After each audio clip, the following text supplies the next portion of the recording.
소아과에 가기 전에 6번째 시간입니다. 태어난 아기의 팔다리의 성장과 발달에 관해서 말씀드리겠습니다. 아기가 자라면서 좋아하는 장난감을 손으로 잡고 처음 그런 말을 하고 부모에게 이 세상 무엇과도 바꿀 수 없는 포옹을 해주는 등 세상에 반응하는 모습을 지켜보는 것은 재미뿐만 아니라 감동적이기도 합니다. 하지만 발을 떼어놓을 때 발끝으로 걷는다든지 안짱다리로 엉거주춤하는 모습을 보면 불안하죠. 자, 이제 이런 경우를 한번 알아보겠습니다. 먼저 태어난 신생아가 손발이 차거나 파랗게 보일 때를 한번 보겠습니다. 아기의 손발이 푸르스름하게 보이는 수가 있습니다. 만져보면 차게 느껴지죠. 사실 이런 현상은 신생아에서 매우 흔합니다.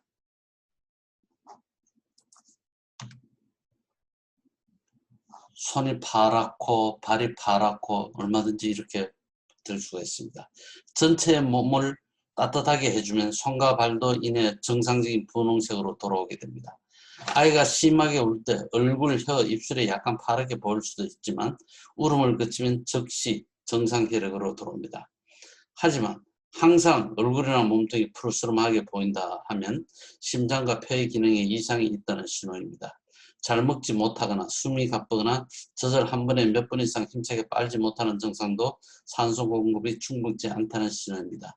이렇다면 소아과를 방문하셔야 될 겁니다. 발달성 고관절 이형성증, 정상 고관절 응치뼈 관절이 이렇게 생겨 있습니다. 부분 탈구가 되어 있을 수가 있고 저위 탈구, 고위 탈구 이렇게 종류들이 있습니다.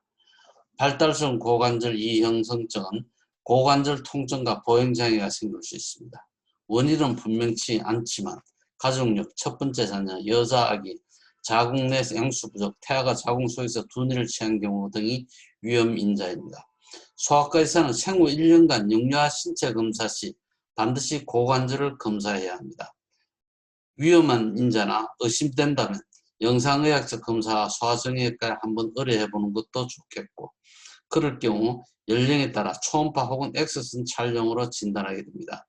사실 굉장히 진단하기가 힘들고 정상과 비정상과의 경계가 애매모호해서 여러 번 검사하고 추적 조사를 해서 결론을 내리게 됩니다. 초기에 발견되면 보조구를 착용하여 치료할 수 있고 심한 경우에는 깁스를 감거나 수술을 하기도 합니다. 경골염전, 말 그대로 경골이 틀어져 있는 거죠. 정강이뼈가 비정상적으로 비틀려 있습니다. 안짱다리의 가장 흔한 원인이 경골염전이며 대부분 아기가 걷기 시작할 때 발견하게 됩니다. 3분의 2가 양쪽 다리가 동시에 침범이 되며 한쪽만 문제 있는 경우는 주로 왼쪽 다리인 수가 많고 O형 다리가 동반된 아이가 많습니다. 다행인 것은 경골염전은 5에서 8세 이전에 저절로 좋아진다는 점입니다. 8세가 되었는데도 완전히 좋아지지 않는다면, 특히 걷거나 뛰는데 문제가 있다면 수술적으로 교정해야 할 수도 있지만 이런 경우는 더 드뭅니다. 연구 결과 특수 신발과 보조구는 효과가 없다는 사실이 확인되었으므로 권장하지 않습니다. 옛날에 아주 많이 치료를 하고 했지만 별로 효과가 없는 게 밝혀져 있습니다. 내반족, 정상발이 이렇다면 안쪽으로 약간 굽었는 발이 있고 아주 심하게 굽은 발이 있습니다. 아주 심한 경우를 내반족이라 하며 힘줄이 짧아서 발이 안쪽으로 휘어진 상태이고 때로는 90도 이상 심하게 휘기도 합니다. 내반족은 남자에게서 훨씬 흔하며 50~60%에서 양쪽 발을 동시에 침범합니다. 뚜렷한 원인을 찾을 수 없으나 반가운 소식은 아프지 않습니다. 치료가 또한 잘 되는 병입니다. 발에 깁스를 해서 점차적으로 정상 위치로 돌려놓는 방법을 우선 시도하게 됩니다. 여러분, 관절에서 뚝뚝 소리가 나는 경우가 많죠. 관절에서 왜 뚝 소리가 나는지 아무도 알 수 없습니다. 뚝 소리가 나는 것은 어린이든 성인이든 심지어 신생아에 있어서도 흔한 현상입니다. 인대가 늘어날 때 제자리로 돌아오면서 소리가 난다는 소리도 있고 관정각 내에 있는 공기방울들이 압축되어 나는 소리라는 소리도 있고 온갖 이론이 있지만 아직 밝혀지지는 않았습니다. 신생아에서 무릎, 어깨, 팔꿈치 관절이 뚝 소리 나는 건 매우 흔한 일이고 정상적인 현상입니다. 하지만 고관절에서 뚝소리가 난다면 소아과 의사에게 보이는 것이 좋겠습니다. 발끝으로 걸을 때 많은 아기들이 걷기를 시작하면서 발끝 혹은 발꿈치로 걸으려고 합니다. 이 또한 흔한 현상이며 대부분 시간이 지나면 저절로 좋아집니다. 성장과 발달 지표가 정상이고 신발을 신으면 제대로 걷고 맨발일 때만 발끝으로 걷는다면 걱정할 필요가 없습니다. 대부분 아기는 두 돌이 지나면 발끝으로 걷지 않습니다. 손발톱. 아기의 손발톱은 처음 깎아줄 때 굉장히 불안하시겠죠? 하지만 이내 익숙해집니다. 아기들은 손발톱이 아주 빨리 자라므로 일주일에 한 번씩은 깎아주게 됩니다.